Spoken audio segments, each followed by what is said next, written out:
par des manuscrits rédigés en grec, mais aussi par des manuscrits qui portent des traductions de ces textes grecs en certaines langues anciennes comme le latin ou le syriaque. La critique textuelle s'intéresse beaucoup à ces anciennes versions parce qu'elles restituent parfois un état de texte plus ancien que celui que nous connaissons par les manuscrits grecs. Pasteur, je pense qu'il faut que vous nous partagez votre support. Ah oui, attends. Le texte n'est pas partagé. Je Non. partage l'écran. Je partage l'écran. Oui. Ah, j'avais cru partager. Oui. Maintenant, c'est visible, n'est-ce pas? Oui, merci, pasteur.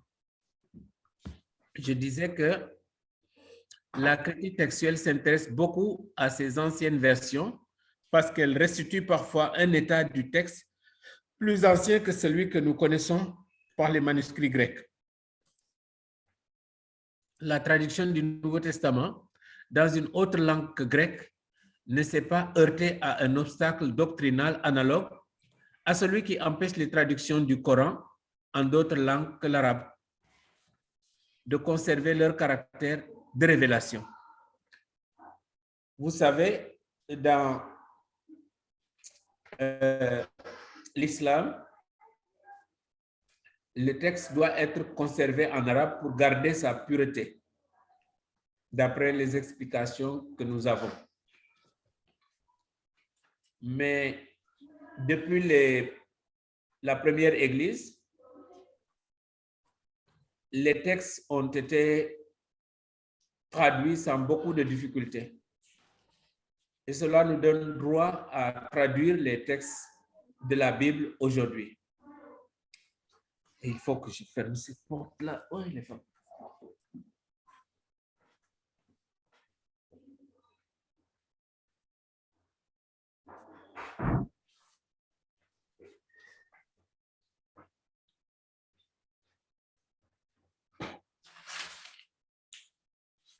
Pour l'Église ancienne, la révélation n'était pas liée à la matérialité du texte. Le texte matériel ne pouvait pas empêcher qu'on arrive à l'idée essentielle. Matérialité du texte. C'est un mot qui compte beaucoup aujourd'hui. Il y a des chrétiens qui veulent voir une Bible ouverte en version papier parce que ça leur parle d'avoir un objet entre les mains. D'autres sont liés seulement à la parole, même si c'est une version électronique. L'important, c'est les paroles qui sont conservées. Mais encore, nous pouvons dire que ce soit en papyrus, que ce soit en codex, que ce soit en papier ancien comme en papier nouveau, que ce soit en version virtuelle, l'important, c'est les papiers de la Bible qu'on y accède et qu'on utilise.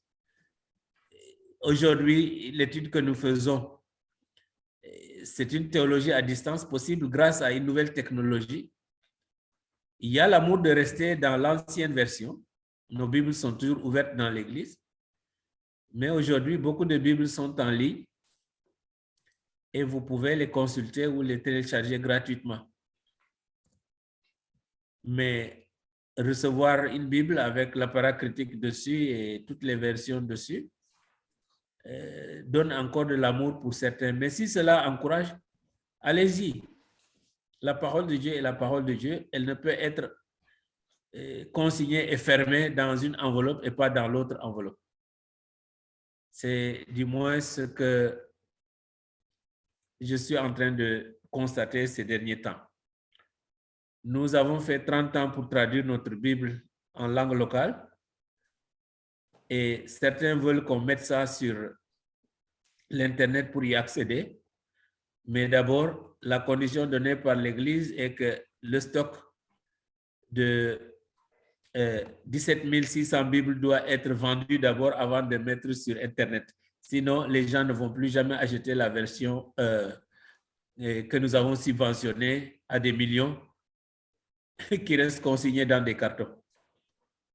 Donc, il y a un peu du local là-dedans, mais la parole reste la parole. Le Nouveau Testament, dans une autre langue que le grec, ne s'est pas heurté donc à un obstacle doctrinal analogue à celui qui empêche les traductions du Coran en d'autres langues que l'arabe de conserver le caractère de révélation. Bien que la Bible est dans nos langues, nous considérons que la révélation de Dieu est là dans sa parole. Pour l'Église ancienne, la révélation n'était pas liée à la matérialité du texte donc. D'ailleurs, les chrétiens n'ont pas innové en traduisant le Nouveau Testament dans une autre langue que celle dans laquelle il avait été rédigé. En effet, au second siècle avant Jésus-Christ, les Juifs avaient achevé la traduction de l'Ancien Testament en grec. Donc, avant Jésus-Christ, je dis, au second siècle avant Jésus-Christ, retenez bien, et cette traduction connue sous le nom de la version de la Septante. Septante, L, c'est 50, X, c'est 10, donc vous avez 50 plus 10, c'est la Septante. La traduction des 70 savants. Ce qui était devenu la version officielle des Juifs de la diaspora. D'abord à Alexandrie et très vite partout ailleurs. Les premiers chrétiens avaient coutume de citer l'Ancien Testament dans la version des Septante. Pourquoi a-t-on traduit le Nouveau Testament? Les premières traductions sont nées des besoins pratiques de l'évangélisation.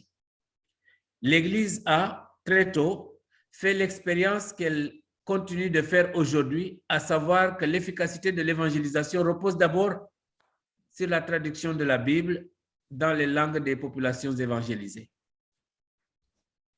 C'est probablement vers 150, l'an 150 après Jésus-Christ, que sont apparues les premières traductions du Nouveau Testament. Oui, vous savez, même au moment de la Réformation, de la Réforme, quand on a mis la tête de Luther au banc des accusés parce qu'il avait affiché ses 95 thèses à la porte de l'université de Wittenberg, le roi Frédéric le Sage l'avait enlevé pour le mettre au château. Et là où il était enfermé, il a traduit sa première Bible en allemand pour que le peuple allemand connaisse tout ce qui est consigné dans la Bible. À l'époque, c'était seulement les catéchismes qu'on étudiait pour la masse, pour le besoin de la catéchèse, et c'était fini. Mais Luther a donné une traduction pour que le peuple allemand accède à la Bible et tous ceux qui parlent allemand. Et de là, les églises de la Réformation ont commencé à faire toutes les traductions possibles pour que l'évangile soit dans nos langues exprimé, parce que Dieu s'est exprimé en utilisant le tremplin d'un peuple. Dans l'Ancien Testament, les Juifs, on a parlé hébreu. Dans l'Ancien Testament, le grec, on a traduit ces écritures hébraïques en grec. Et dans le Nouveau Testament, en grec et en araméen, des rares morceaux. Et c'est comme ça que les traductions ont continué. Il y a la Bible dans nos langues. Et la même parole fait effet. Quand nous la lisons, ça touche le cœur. Quand nous la méditons, ça touche le cœur. Quand nous prions à travers cette parole, nous voyons les fruits de l'esprit qui se manifestent et il y a des guérisons, il y a des miracles. Donc, la force de la parole reste la force de la parole. Ça, c'est l'autorité de la Bible. Au point 62, nous arrivons à l'intérêt de ces traductions. Puisqu'elles sont nées du besoin d'évangéliser. Je reviens encore à la racine de ce verbe, évangélion, qui est l'annonce de la bonne nouvelle. Evangelisumai, c'est évangéliser.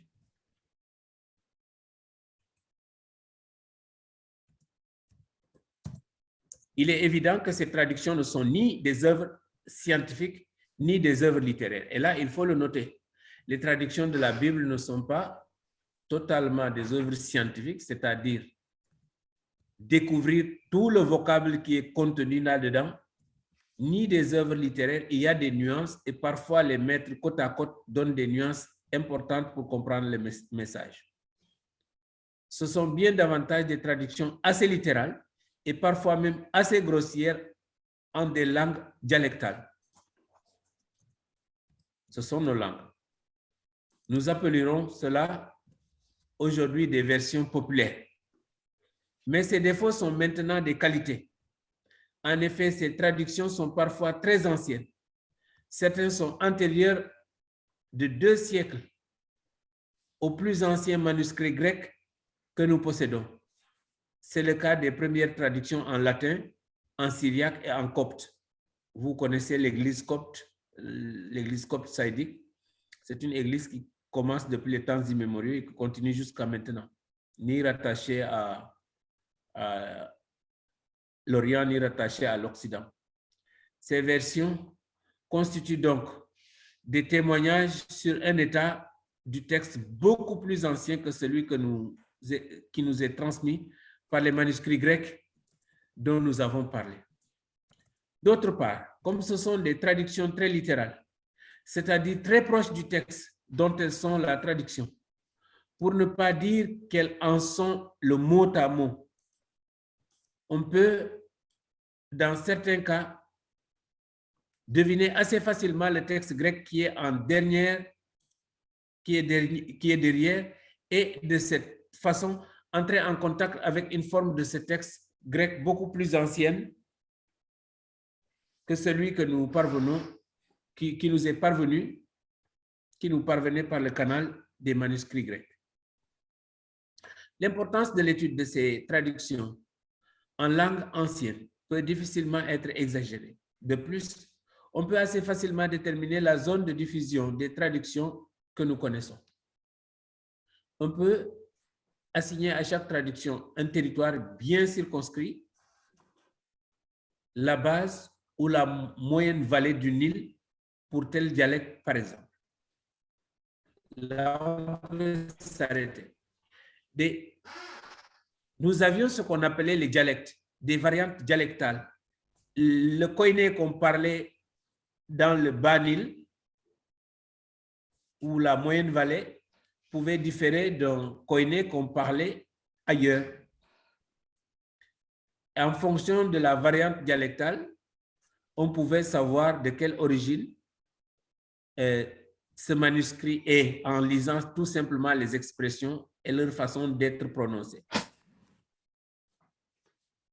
Et c'est comme nous avons un français avec des accents. Quand le Sénégalais parle avec ses lacunes de langue, un autre peut facilement comprendre qu'il est sénégalais. Quand quelqu'un parle français, par exemple, du sud de la France, on peut voir qu'il a un accent.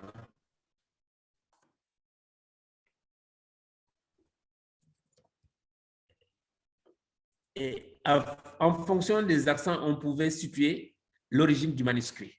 C'est comme nous avons l'ensemble de nos pasteurs. Si on lit, par exemple, un texte, on peut sentir, ah, ça c'est la diction de tel, ça c'est la façon de parler de tel, ce sont les expressions de tel. C'est comme ça qu'il met ses images, ses sons, ses couleurs, et on peut reconnaître cela. On peut assigner à chaque traduction un territoire bien circonscrit, la basse ou la moyenne vallée du Nil pour tel ou tel dialecte, par exemple. Ainsi, on peut découvrir l'origine géographique de certaines variantes et parfois expliquer en fonction de la situation de l'Église dans cette région. Parce que c'est ça qu'on appelle le contexte. Quand on parle de son contexte. On connaît les mouvements qui sont dans le contexte. On connaît ce qui entoure la motivation de celui qui parle. Une variante a pu naître du besoin dans lequel on était dans un endroit précis de combattre une hérésie qui mettait en danger l'unité de l'Église en cet endroit. Je m'explique. Quand il y avait une hérésie quelque part et que les théologiens qui comprenaient bien le mouvement évangélique à l'époque pouvaient défendre la saine doctrine et attaquer l'hérésie, on comprenait qu'il y avait telle hérésie dans tel secteur, tel enseignant s'est érigé contre la Bible et a commencé à enseigner des faussetés. Il faut le combattre et ce sont ceux de son entourage qui le combattent en premier. Les anciennes versions latines. Il a existé plusieurs versions du Nouveau Testament en latin, mais il n'est pas toujours très facile de localiser leur lieu de naissance. Vous savez, le latin est un peu élastique. En effet, la première idée qui surgit, c'est que cette traduction du Nouveau Testament en latin a vu le jour à Rome. La première idée qui surgit, c'est que la première traduction du Nouveau Testament en latin a vu le jour à Rome. Or, cette idée a pas mal de chances d'être fausse, car l'Église de Rome était de langue grecque et non latine. Vous voyez, donc, il peut y avoir des amalgames. Tous les milieux romains cultivés parlaient le grec et l'apôtre Paul écrivit aux Romains en grec. La partie de l'Empire où une traduction latine semble se justifier, c'est dans la seule province de langue latine, c'est-à-dire la province d'Afrique qui occupait le territoire de l'ancien Carthage, annexé par les Romains en 146 avant Jésus-Christ, au terme de la Troisième Guerre punique. Nous savons que vers 180, une traduction latine du Nouveau Testament avait cours en Afrique, puisque les pères de l'Église d'Afrique citent le Nouveau Testament d'après cette traduction. Mais jusqu'à la mort de Cyprien de Carthage en 258, il ne semble pas qu'il ait existé une version officielle. Il est intéressant de constater que les versions latines africaines ont probablement influencé les versions latines européennes.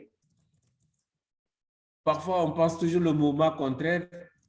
Tout part de l'Europe vers l'Afrique, mais ici, c'est le sens opposé. En effet, ces premières versions latines qui se diffusèrent en Europe se remarquent à leur africanisme. Un africanisme, c'est une variante dialectale africaine. Un africanisme, par exemple, pour les termes qui remontent à Senghor, que nous connaissons beaucoup, comme quand vous dites dibiterie. Dibi, c'est un mot sénégalais, c'est de la viande braisée au charbon. Donc, la viande braisée. Là où on vend de la viande braisée, on parle de dibiterie. Là, on vend le soya. On parle de dibiterie, c'est entré dans le dictionnaire. Et garé dans le sens de parquer une voiture. Essencerie dans le sens de la station d'essence. Vous voyez, ça, c'est des africanismes.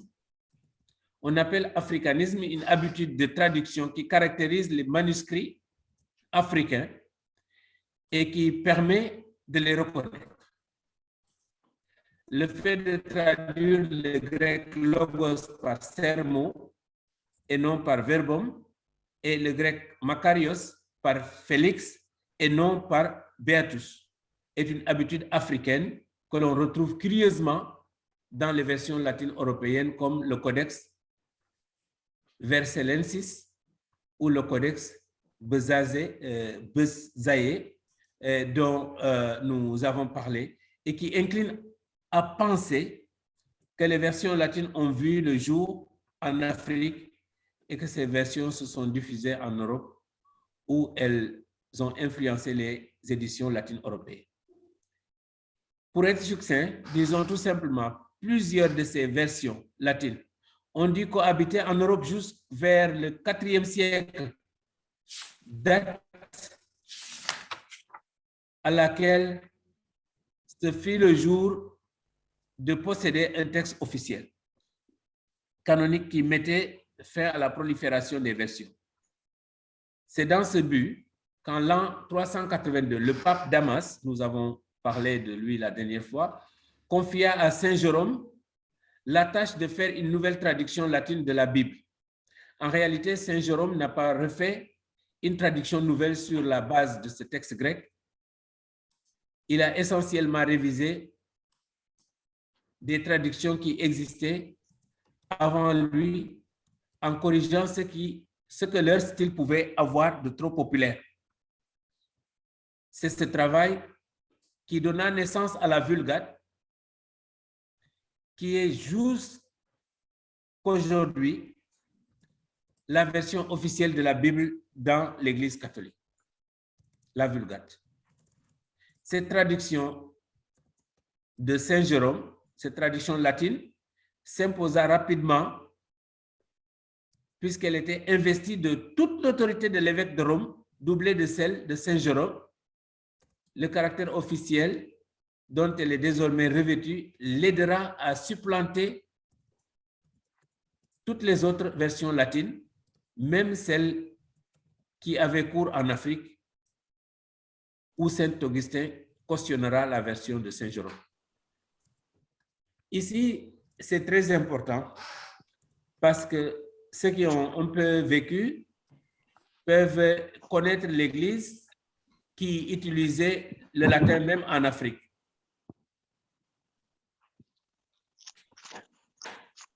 Quand on a commencé par chanter Laudate omnichentes, Laudate Dominum, les laudateurs, c'est des mots qui viennent de ce latin, ceux qui donnent des louanges, ceux qui donnent des apologies. Nous connaissons l'Église latine et il y a des vieux chez nous qui, quand tu parles un peu des mots latins, c'est nostalgique et ils sont contents de chanter ces mots sans connaître.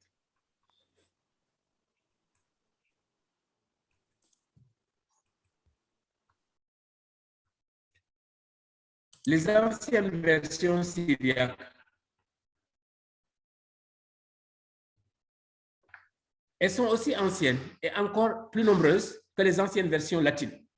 Il existait à Antioche, capitale de la Syrie, une église extrêmement active et prospère, et qui plus est de fondation très ancienne, puisque nous apprenons par Acte 11, 26, que c'est à Antioche que pour la première fois, les disciples reçurent le nom de chrétiens. Donc, c'est une église à qui nous devons beaucoup. Si tu dis aujourd'hui, je suis chrétien, que tu sois de quelle tendance, croire à Christ, c'est être chrétien. Donc, nous avons cette mention dans Acte 11, verset 26. Le syriaque, que l'on appelle aussi l'araméen, était parlé au début de notre ère depuis la Palestine, l'araméen jusqu'à la Mésopotamie. La Mésopotamie, comme vous le savez, Messos en grec, c'est entre, et Potamos, c'est un fleuve. Entre les deux fleuves, c'est entre le Tigre et l'Euphrate. La plus ancienne version qui existait en syriaque, en araméen, fut probablement le Diatessaron de Tassien. Nous avons parlé de cela. C'est sous cette forme que les églises syriennes connurent les évangiles vers le milieu du second siècle. Dès le début du 5e siècle, le Diatessaron fut remplacé par une édition normale de la Bible en syriaque, la version dite Peshito, nom qui signifie commune, comme transport en commun par exemple, comme un bus, Casabus, et qui fait certainement allusion à son caractère populaire. C'est une vulgate en syriaque. Elle contient tout le Nouveau Testament à l'exception de 2 Pierre, 2 et 3 Jean, l'Épître de Jude et l'Apocalypse. Donc, c'était la vulgate syriaque.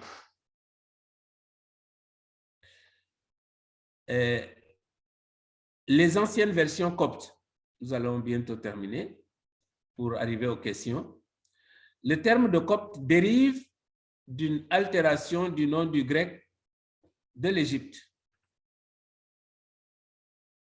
Du nom grec de l'Égypte. La langue copte procède de l'évolution naturelle de l'ancien égyptien des hiéroglyphes qui s'étaient maintenus au sein des classes les plus pauvres et à la campagne.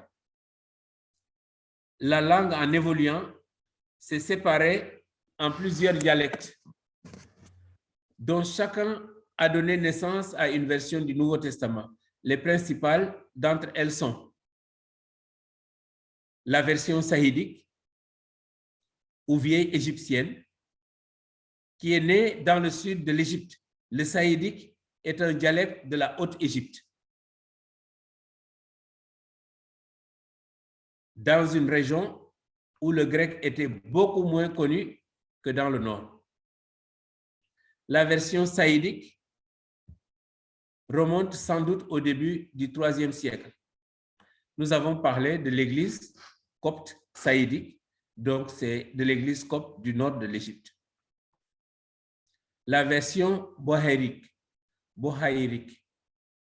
ou en dialecte de la Basse-Égypte.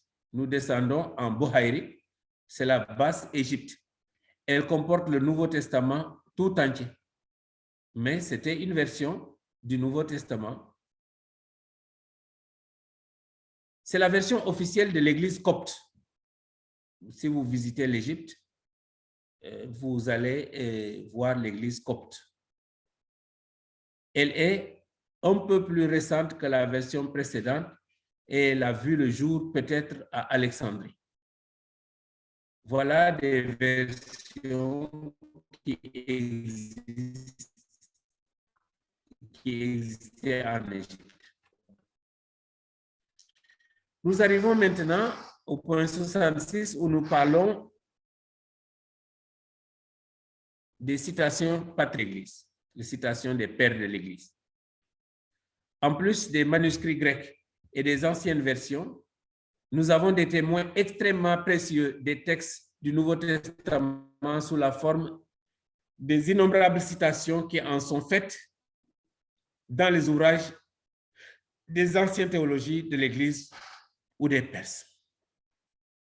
L'importance de ces citations leur vient surtout du fait qu'elles transmettent un état de texte encore plus ancien que celui que nous connaissons par l'intermédiaire des manuscrits grecs, aussi bien que par les anciennes versions.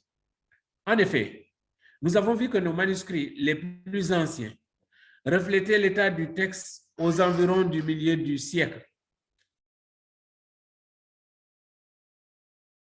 À l'aide des anciennes versions, or, nous possédons des citations du Nouveau Testament qui ont été faites par les pères comme Irénée de Lyon, le père Irénée qui habitait à Lyon, et Clément d'Alexandrie, Alexandrie, siège de l'Église orthodoxe, qui écrivait encore au IIe siècle.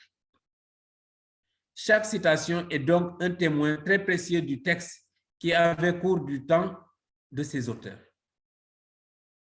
La difficulté vient de ce que les citations sont toujours très partielles et ce ne sont chaque fois que des bribes souvent infimes du texte qui nous sont transmises. Cependant, en mettant à profit un patient travail de classification de toutes les citations patristiques que nous connaissons, on arrive à obtenir des résultats extrêmement intéressants du point de vue de la critique textuelle.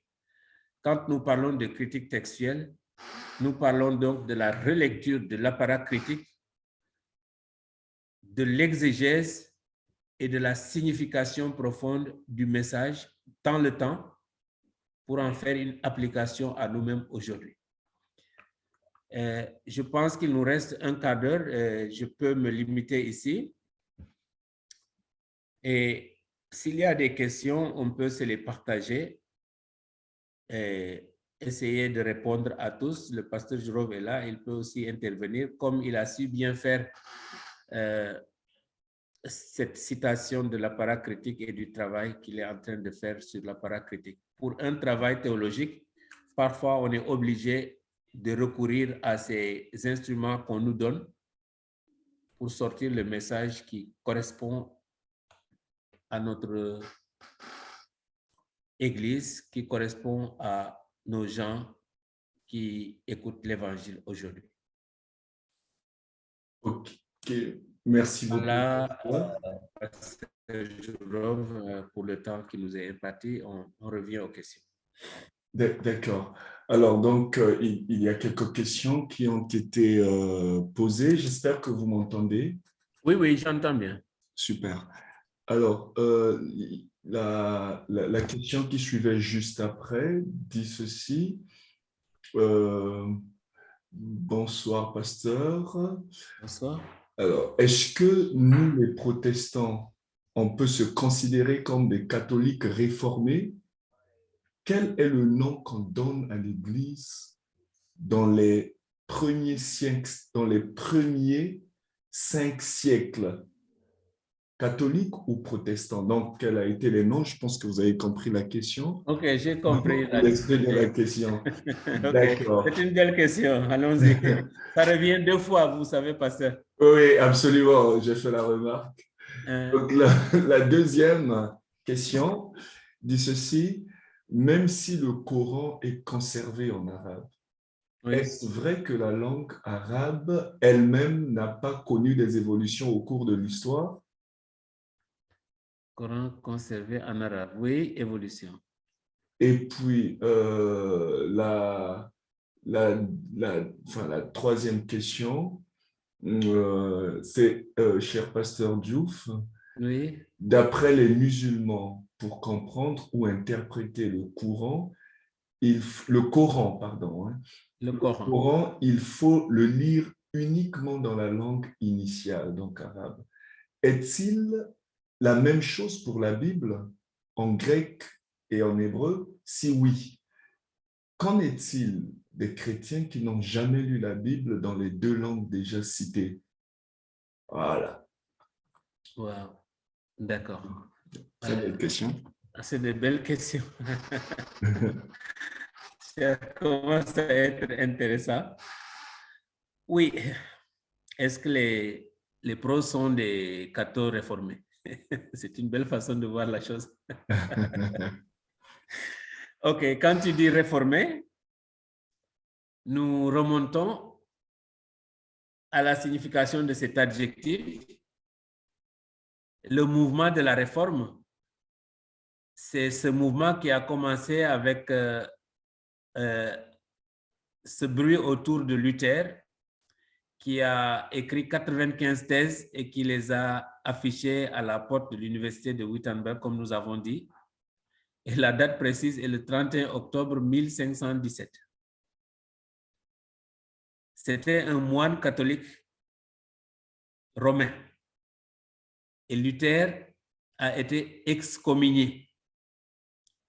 À l'époque, quand tu es excommunié, on te prive de Sainte Seine, tu ne pouvais plus participer à la Sainte Seine. Mais ce n'était pas seulement l'excommunication. Luther a été appelé à une diète pour renier ses paroles. Il a dit mieux vaudrait écouter Dieu qu'écouter les hommes. Cette fois-ci, il avait trop dit. Et on a mis sa tête au banc des accusés. On voulait tuer Luther. Mais une bonne partie de la chrétienté à l'époque a suivi les enseignements de Luther. C'est ce que nous appelons le mouvement de la Réformation. Nous connaissons Calvin, qui est né en France et qui a officié en Suisse, l'Église calviniste, qui a pour obédience Calvin. Cette Église est une Église réformée. Comme l'Église luthérienne est une Église aussi de la Réforme. Dire que c'est une Église réformée, ce n'est pas faux. Parce que tout ce qui n'est pas catholique est réformé. Vous voyez, c'est l'Église protestante dans son entité où nous trouvons nos différentes dénominations jusqu'aux nouvelles églises aujourd'hui. Mais tout cela s'est passé dans l'Église d'Occident, qui a comme siège Rome. Mais la Réformation a comme siège l'Allemagne et s'est éparpillée dans le monde entier. On s'est approprié les thèses de Luther et ça a fait son bonhomme de chemin, comme par exemple dans les pays scandinaves, et Norvège, Suède, Finlande. On a tout simplement coupé les subsides qu'on donnait à Rome, l'argent qu'on cotisait pour faire fonctionner Rome. On a coupé cet argent pour verser dans les comptes de l'État et on a des États. Quand vous arrivez à Strasbourg, pasteur Jourov qui étudie là-bas encore, vous verrez que certains pasteurs de Strasbourg sont payés par l'État français parce que ça faisait partie de l'Allemagne. Donc, les pasteurs qui sont à Strasbourg, beaucoup sont payés par l'État français comme des officiers de l'État français. En Finlande, c'est la même chose. C'est le pasteur qui délivre les actes de naissance. C'est le pasteur qui fait les actes de l'enterrement, qui constate certains décès. C'est le pasteur qui délivre les actes de mariage. Ce n'est même pas la mairie. Et ce sont des choses acceptées. Ce sont des églises d'État où le ministre du culte est un ministre d'État. Nous avons donc les réformes, par exemple, en Angleterre avec l'église anglicane. Dans les pays scandinaves, comme en Angleterre, on a gardé les mêmes, l'habillement liturgique, on a gardé les symboles, on a gardé la forme des églises, les croix que l'on porte. Tout cela, on a gardé. Si vous arrivez jusqu'aux États-Unis, avec l'église luthérienne aux États-Unis, vous verrez le même accoutrement. Mais même les églises réformées ont pratiquement les mêmes façons de se vêtir. Il y a des firmes qui vendent des vêtements ecclésiaux avec des chemises pastorales, avec des cols, on dit un col pastoral, donc des cols pastoraux. Le petit truc qu'on met ici blanc au cou, et ça traverse, c'est le symbole de l'œcuménisme, c'est le symbole que nous sommes tous des officiers du Seigneur. Dire que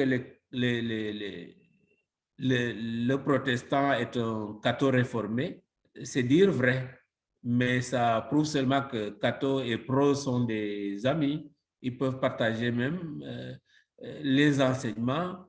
Ce qui nous rapproche est plus fort que ce qui nous divise. Et vous verrez que c'est possible de vivre une vie prophétique à Al-Mofaka et nous pouvons partager le même cours. Le prochain cours de l'histoire ecclésiastique qui sera donné par pasteur Jean-Luc Blanc va trouver aussi un prêtre qui va partager le même cours avec lui sur le même plateau que nous avons aujourd'hui. Le Coran a conservé sa pureté en arabe. Oui, nous acceptons. Le domaine de la théologie n'est pas tabou. Nous pouvons parler de l'islam. Ce serait bien d'inviter un imam et lui poser la question. Oui, la langue arabe a évolué. Ici au Maroc, nous avons le Darija. Mais la langue arabe du Coran doit être étudiée et même parcourisée pour garder sa pureté. Et même que la langue ait évolué, on revient à l'arabe ancienne. C'est la même chose pour la Bible. même que nous avons les Bibles dans nos langues. J'ai dit tout à l'heure que nous pouvons mettre côte à côte les traductions pour voir les nuances de traduction dialectale, de compréhension de certains versets. Nous avons la Bible dans nos langues, mais cela n'empêche aux pasteurs formés. C'est pourquoi il faut former vos pasteurs et les subventionner, de remonter à la source, de faire un travail exégétique, de lire l'apparat critique, de voir les nuances, de comprendre le texte. Est-ce que la traduction est fiable? Est-ce qu'il y a eu des erreurs des copistes? Tout cela, ça nous enrichit dans le message évangélique. Les pasteurs le font sans que vous le sachiez. C'est discours que nous sommes en train de prendre ce soir, pour certains, c'est du vacarme, ça ne veut rien dire. Parce que dès que c'est compliqué, on rejette. Mais priez pour vos pasteurs qui interprètent la parole, parce qu'interpréter, c'est trahir, et trahir est souvent sanctionné. Il ne faut pas s'offusquer parce qu'on ne peut pas, si c'était lié à cela, personne n'allait être sauvé. C'est la foi qui sauve.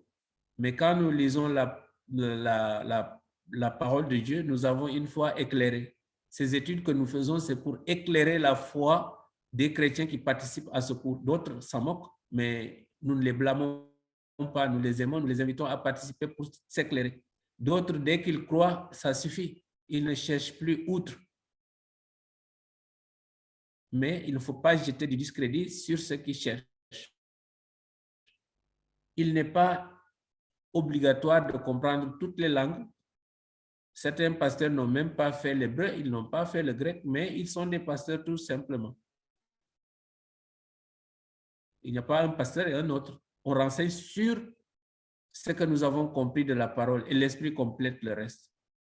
Néanmoins, il ne faut pas se lasser entre les mains de l'esprit et être paresseux sans interpréter la parole comme il le faut.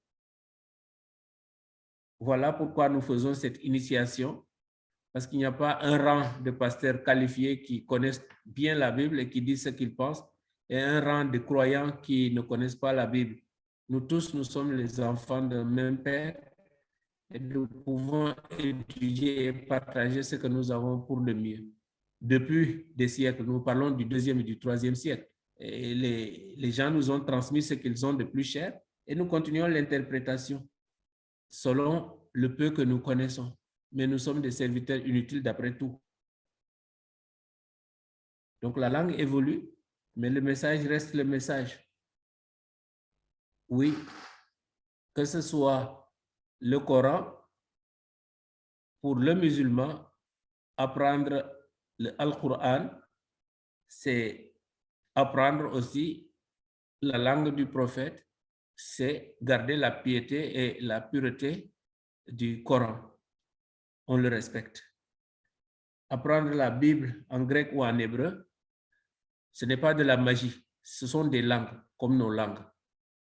Donc, si nous réussissons à traduire et à découvrir le message authentique, ce sera plus facile pour nous de comprendre le message dans nos langues. Voilà, chers sœurs et frères, ce que je pouvais dire sur ces 3 questions. Et comme le temps est arrivé, je laisse la parole à Pasteur Jérôme pour la prière finale et la clôture. Merci. D'accord. Est-ce que, pasteur, vous m'entendez? Parce que je pense que j'ai un petit problème de connexion. Est-ce que vous m'entendez? Oui, je vois parfait. Allô? D'accord, ok. Donc, il y a une... Alors, peut-être avant juste de prier, Oui. il y a une toute petite question à laquelle on pourrait, pour clore toutes les questions au moins, ne pas partir avec des questions. C'est quelle différence réelle entre l'Apocalypse de Jean qu'on a dans le canon, hein, dans notre Bible, et les apocalypses de Paul et Pierre. Et juste après, je vais passer une annonce et on va prier pour la fin. Ok. Et les apocalypses de Paul et Pierre sont des livres apocryphes, c'est-à-dire qu'ils ne sont pas admis dans l'assemblée des saints pour être lus et fonder l'enseignement. Donc, franchement, ces livres ne sont pas canonisés. Tandis que l'Apocalypse de Jean, nous vous avons fait le parcours des difficultés jusqu'à Saint-Irénée, qui faisait vents et marées pour que cet Apocalypse de Jean soit accepté.